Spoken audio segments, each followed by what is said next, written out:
Boss హౌస్‌లో 14 మంది contestants అడుగుపెట్టిన విషయం మనందరికీ తెలిసింది. ఒక్కరోజు గడవక ముందే వీరి మధ్య రచ్చ అయితే మామూలుగా లేదు. ఆరెంజ్ అనే ఫ్రూట్ ఇద్దరు కంటెస్టెంట్స్ మధ్య గొడవ పెట్టేసింది. అయితే శేఖర్ భాష అయితే ఒక ఆరెంజ్‌ని తీసుకొని గేమ్ ఆడుతూ ఉండగా మరికొంతమంది కంటెస్టెంట్స్ కూడా ఆ గేమ్‌లో పాల్గొన్నారు. అయితే ఆ ఆరెంజ్‌ని పెట్టి బౌల్ గేమ్‌తో ఆడుతూ ఉన్నారు. అయితే ఆ గేమ్‌ని చూసి మరో కంటెస్టెంట్స్ చూసి ఓర్వలేక ఫ్రెండ్స్‌తో ఎవరెవరు గేమ్ ఆడుతున్నారో వాళ్ళకి ఆరెంజెస్ ఉండవు అంటూ కూడా అరుచుకుంటూ వచ్చింది ఆ కంటెస్టెంట్.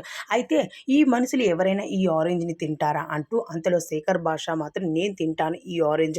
మేము గేమ్ ఆడడం వల్ల నీకొచ్చిన బాధేంటి? అలానే ఈ గేమ్ మేము ఆడుకుంటూ ఉన్నాము. నీకు నచ్చకపోతే కళ్ళు మూసుకో. అంతేకాని నువ్వు మా మధ్యలోకి రాకు అంటూ శేఖర్ భాష అయితే రచ్చ చేశాడు. అయితే ఈ ఆరెంజ్‌ని నేనే తింటాను అంటూ తన నోటితో తనే తినేసాడు ఆ ఆరెంజ్‌ని. అయితే ఒక ఆరెంజ్ తీసుకెళ్ళి ఇద్దరు కంటెస్టెంట్స్ మధ్య గొడవ పెట్టేసింది. అయితే ఈ హౌస్‌లో పెద్ద పెద్ద విషయాలకి గొడవ రావాలి. కానీ చిన్న చిన్న విషయాలకి కూడా అలానే ఒక ఫ్రూట్ వల్ల కూడా ఇద్దరు కంటెస్టెంట్ల మధ్య రచ్చ జరిగింది. మరి ఇది ఎంతవరకు కొనసాగుతుంది?